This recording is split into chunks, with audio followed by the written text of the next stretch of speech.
Welcome back to another episode of the Window Seat Podcast. I'm Blind from the Truth here with my co-host LP. We have a lot of things on our mind, so we might as well just go ahead and get right to it. Okay, so Damien Dash, Dame Dash, is that what? I don't know what his real name is. I think we're gonna settle with Dame. Dame, okay, we're gonna go. I'm probably gonna call him Damien before it's over with. It just sounds better. um, so yes, Dame Dash, in his recent, I'm not sure how recent, but pretty recent interview on the Breakfast Club, which you got me on because I did not know who I knew of Charlemagne, but I didn't know none of the other people and all that stuff, whatever. But you got me on this, and I think it's really a really interesting show, a really interesting concept to bring these people on here and try to embarrass them. right, right, right. So Dame Dash, this interview, he talks about quite a bit of stuff that I found interesting. Um, one being the financial aspect of life and how he looks at money and how he looks at being a boss and things like that. And he brought up this idea that if you had he's working a regular job and you had a boss, like a supervisor or whatever you want to call it, then you weren't a man. Well, he was saying that having a calling a man boss is like calling him daddy. So you having a supervisor, not saying that you're not a man. He was saying that that dude is basically the man of your house because you count on him to pay you so you can provide for your family. So there's nothing that you're doing per se in that equation to go above and beyond to get more, be more active in doing things. So, hey, I miss days of work that may dock my pay, or I do this and do that, that dude might fire me. So basically, that dude's not taking care of my family any longer. Which I understand from that standpoint. It's an interesting way that he put it. It's very, very forceful. The way he said it is very, very blunt, and it's very demoralizing. I think that's the word I'm looking for. It's very demoralizing when you say it that way. It makes the person feel that they aren't doing something right, and that's not necessarily a bad thing. The way he said it, Okay. Okay. Why do you think that? because sometimes I believe you have to be aggressive to get things done. So Mhm. if the Breakfast Club could have had their way, they would have just downplayed everything that he said. They tried to. So they're trying to take away the sting because sometimes the sting lets you know that, okay, this is what's happening. So if you cut yourself, let's say you get a paper cut, and man, you can have a paper cut and not know until something else hits you like, oh man, I got a cut on my finger, right? By that time, the damage is done. So you might get an infection, whatever. I'm not saying that's the case, but you won't know you've been pumping gas or playing in dirt, taking out trash, and all of a sudden now you got stuff in your finger or whatever. So if you could have been cut with something else or hurt some other way and know, oh man, I need immediate attention for this before this gets out of hand. That's the way I look at it. Hmm. Um, I don't know. I mean, for the most part, I agree with much of what he was saying. I don't agree with his approach. He is an aggressive fella, in the way that he talks to people and in his demeanor. He just comes off as being pissed off all the time. But that does not negate from the facts that he was pretty much presenting to people. And apparently, just kind of doing a little bit of research, it seems like he got into like a lot of, well, it's not trouble, but a lot of people took offense to what he was saying, not how he was saying it, but what he was saying. Um, because he says jobs are for lazy people who don't want to invest in themselves. And so, a lot of people look at it like, hey, I work a job. You know what I'm saying? I don't mean I'm lazy. I get up and go to work every day. I'm not lazy. Lazy people don't get up and go to work every day. But I think in the grand scheme of things and what he said in so many words but didn't say in the right way, in my opinion, is that yes, this allows you to pay the bills. This allows you to have your needs met for this moment in time. but you're gonna have to always continue to work that job in order for your needs to be met. So you're never in a place of actual freedom because you're dependent on somebody else to meet your needs. So Right. I get that, and I get what you're saying. That's why he was saying you calling somebody else daddy, because children depend on their fathers, depend on their mothers to take care of them, and so you being a grown individual are dependent on your boss, your job, your corporation, whatever, to take care of you, and in turn take care of your family. You're not actually doing it; they're doing it. I guess when it's put like that, it makes more sense. But it pisses a lot of people off. But I also think that it pisses a lot of people off because it's true. You know what I'm saying? People don't like to hear the truth. The fact of the matter is, if somebody cut the purse strings tomorrow, being your position, then what the hell are you gonna do? Right. You know? And about the being lazy thing, I think there are different levels to being lazy. So he was saying that people, DJ Envy and Angela Yee and Charlemagne, enjoy the security of a job, meaning you are playing it safe. So if you play it safe for so long, that I think that does turn into some form of lazy. You know? Yeah, I mean that makes sense. And he says that I said I'm not mad at you for having a job. I'm mad at you for having the same job for 25 years. Well, which I think he also said with that, I'm not mad at you. I'm upset with the mindset. So I think that goes along with what you just said. Yeah, and it is a mindset. And I personally feel like one of the major problems with what Damien Dash said was you have to know your audience. The people, and you can try to give knowledge to everybody, but everybody is not going to accept what you're saying because they're going to be so offended. Their natural reaction is going to be to defend themselves instead of internalizing what you're saying. I got a job. I do this. I do that. I do this. Ain't nobody my boss. Yes, you technically have a boss. You know what I'm saying? You technically have this job because somebody else is allowing you to have this job. So I think you have to be really cognizant of who you're talking to. Charlemagne and other fella and that damn doorstop because she just sit there and look silly all the damn time. Like that's not. These are not the people who are out there taking risks. These are not the people who are hustling to make ends meet. Like you said, they comfortable, and to an extent, that does make you lazy. I mean, Well, it's not one of those situations where I can't say this since I've been watching the show for a while.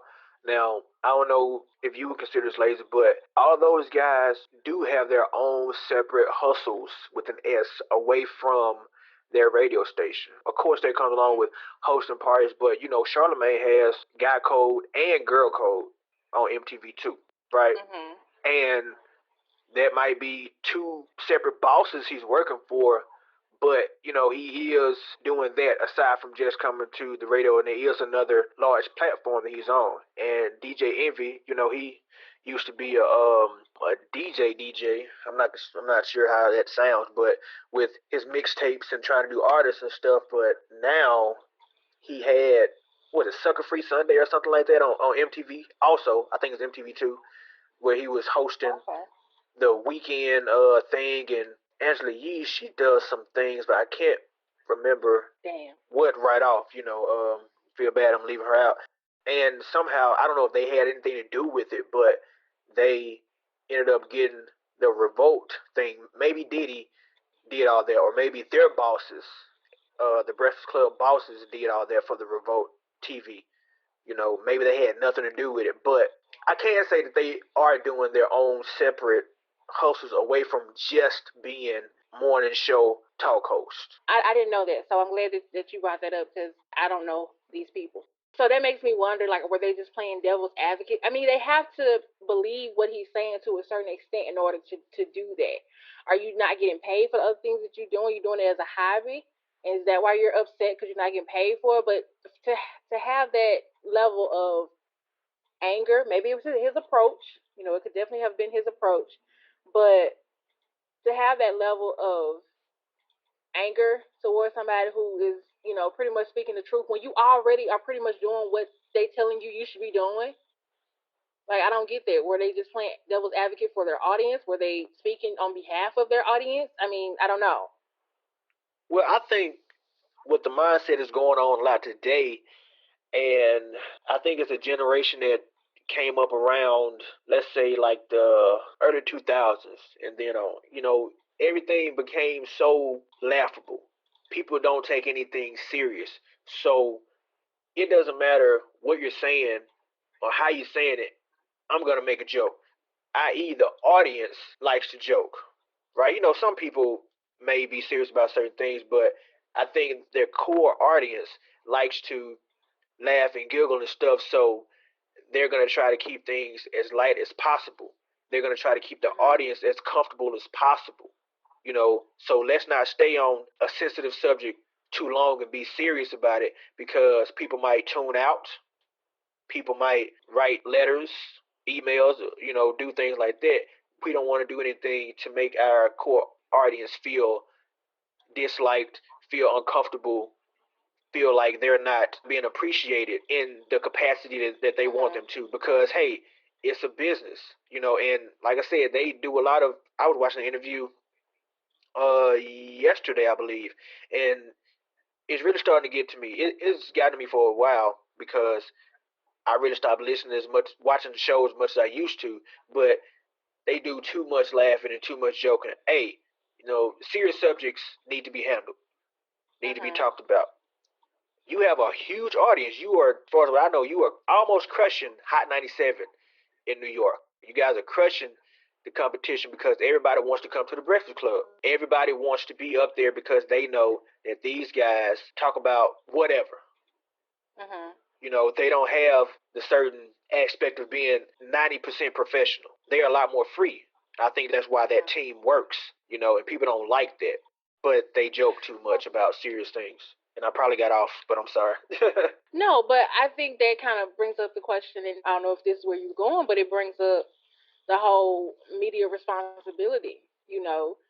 I know that my audience like shits and giggles, and so that's what I provide them. But is there ever a point where I have a responsibility to try to enlighten them or, offer them a different perspective than what they used to get? Or am I just here to, fill the void or give them what they think they need when in actuality it's not? Right. So I don't know. But I definitely think that what Damien Dash was saying was very, oh, damn it, Dame Dash, whatever. I just want him to change his name to something that I can say. I think that he was really really on to something. Again, I can't stand his approach. Is just whoa, but he was definitely on to something. And I honestly think that it's something that needs to be talked about more within our community, like the Black community. Ownership, right. Investing in ourselves, not looking for a good job because your good job can be gone tomorrow, and then you good and broke. You good and homeless. Right. So I think those are topics that definitely need to be explored because honestly, a good majority of, well, I ain't never been in a white family, but I can just assume that, these are things that they're taught. They're taught about stocks and bonds and personal finance and talked about, saving and how to invest in yourself and, things like that. Whereas many of us are in the mindset of surviving and we ain't got to the mindset of thriving yet. So, if I can make my ends meet this month, I'm doing good. Right. I ain't took a vacation in 20 years. I hate my job and I have heart palpitations every time I go to work, but I got me a good job. Like, it's so much more to life than that. And that's why I wish that more people were open-minded when people like Dame Dash, not even people like him, but his words. Think about what he's saying, not who he is, not how aggressive he is, but about what he's saying. There's some truth there. But it doesn't surprise me that so many people were offended and upset with him about what he stated. Speaking of offense, trying to transition here, that show Preach with the prophetess, whatever you call them, the female pastors and prophets or whatever, I'm offended by that. Not because I'm a church goer. I don't go to church a lot. I go to church enough. I think some people might be offended by that. Screw you, whatever. But I am offended, man. I don't think you should be mocking. I don't think you should be playing with it like that. You know, I think I don't think spiritual practice should be a show, not a television show like a spectacle. I don't think it should turn into a darn minstrel show. It's not a minstrel show. It's not. You're looking for something in your life that you can believe in, something that you can always count on, and you just take that and turn it into a reality show. Come on, man. Come on. That's not cool. Yeah, I agree. To me, spirituality is kind of something, or religion, whatever you subscribe to, it's kind of a personal thing. And I feel like you go to church, you worship if you want to, and yada yada yada. I don't feel like this show is in the spirit of that. That's my issue. I know that you're supposed to try to reach people, where they are, spread the word, the good news, and all this good stuff or whatever. But I don't think that's the spirit of this show. The spirit of the show is mockery. It's for laughs. It's for shits and giggles. You know what I'm saying? Like, ain't nobody looking at this show trying to get their Sunday morning inspiration on. No, I'm gonna look at this show, laugh at these fake ass individuals who on here talking about I'm gonna lay hands on you and I'm gonna blow it. She blew in somebody's face and then she fainted us. What they do that at? Yeah. Like, that's crazy. I think that's just a bunch of BS. It's a mess, and I don't think it should belong on TV, especially on. Well, I'm not even gonna say. I'm gonna say especially like on something like Lifetime or something. But Lifetime been putting out BS just like TLC, supposed to be the learning channel, and I'm learning about 19 kids and molestations, and that's not what this started off as. It's one of those things that just like this preach show to bring in ratings, to get people talking, to just I don't know. The crazy thing about it, show is that it's not in the spirit of what it's supposed to be. That's my issue. The crazy thing about it is, I bet a lot of church people, not strong church people, but church goers, are gonna watch this show, and they're gonna laugh and have a good time. And I don't like that because I don't think that that's what. If you laughing at that, then I'm pretty sure you laughing what go on in church. So if you laughing at what go on in church, that means you're not taking stuff serious enough. That, with that being said, why are you there? Right. You're there because of repetition. You're there because of tradition. You're there because you don't know where else to go, and you need somewhere to go on Sunday. You can stay home about it. You really could, man. Because all you're gonna do after you leave the church, you're gonna sit there and gossip about what the pastor did do, what he didn't do, first lady, whoever sitting behind you, whatever. Hey, I mean, why? You supposed to be going there and get right with yourself. Personally, you can stay at the house and do that. You can read the Bible yourself. That's all I'm saying. You know what gets me is the fact that if they allow this show to air, because think back on it, like we got, and I'm not even gonna talk about the fact that the majority of the whole damn cast, with the exception of the white girl, is black. Right. These are stereotypical characters that you have on this show. You got your Beyonce with a blonde hair and a 10-foot nails and shit like that.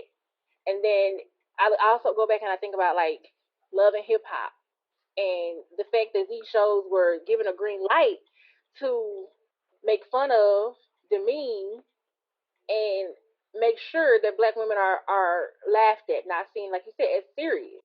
And that bothers me because I also look at, I don't know, the show Sorority Girls or Sorority Chicks or Life in a Sorority, I don't know what it was called. But before that show can even make it out the door, Delta and AKAs and all these women were beating down the door saying, absolutely not, you will not make a mockery of me, my organization.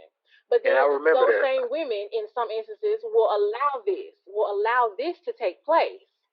Right. And like you said, sit there and laugh at it and go along with it. Because I think that's that whole disassociation. That's not me. I can laugh at her because she's not me. That's not how I act, so it's okay for this to take place. Do you remember a while back when I was saying that everything now still seems like Blaxploitation Films? Mhm. That's all this is, man. Why are we still in 2015 doing Blaxploitation Films? Not talk shows, reality shows. Why? Why do we have to? Blaxploitation music and music videos and stuff. Why are we still doing this? We don't have to.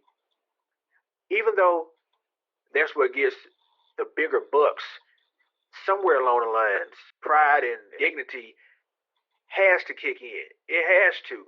Somebody was telling me something about one of the chicks from the reality shows on some talk show or something, and they were just dogging your girl out. I can't remember the name of the show or the girl, but they were just dogging her out, talking about how she look and how she wear clothes and how she act. And I don't know. I wonder if they was some white folks that they were saying was doing this to her, and she was laughing and giggling and all this stuff. It seemed like one of those Comedy Central roasts the way dude was explaining it to me, and I don't understand. Mhm. Why do you put your dignity to the side for a large check? You can get a check that's not as large and still have your dignity, but I guess people don't want it. I don't understand. You can't, and this goes along with the roast too, because I remember Cat Williams saying when they was paying him to do the roast for Flavor Flav, and something about he felt really bad about the jokes and everything, but when he saw the check, he was like, okay, cool, man. What? Why do you let these people pay you enough money to knock down your brother and sister? Why do you let them do that? Why? I don't get it. I don't get it either. I really don't. I wish I can offer some type of idea of what's really going on, but I honestly, I think that it goes back to that mindset. This is all I can do, so I'm making it, or just not having no sense of community when it comes to not seeing this person as my brother or my sister. This person is my competition. This person is just a barrier for me to get to where I'm trying to be. We don't have that each one teach one, reach one mentality. A lot of us. Yeah.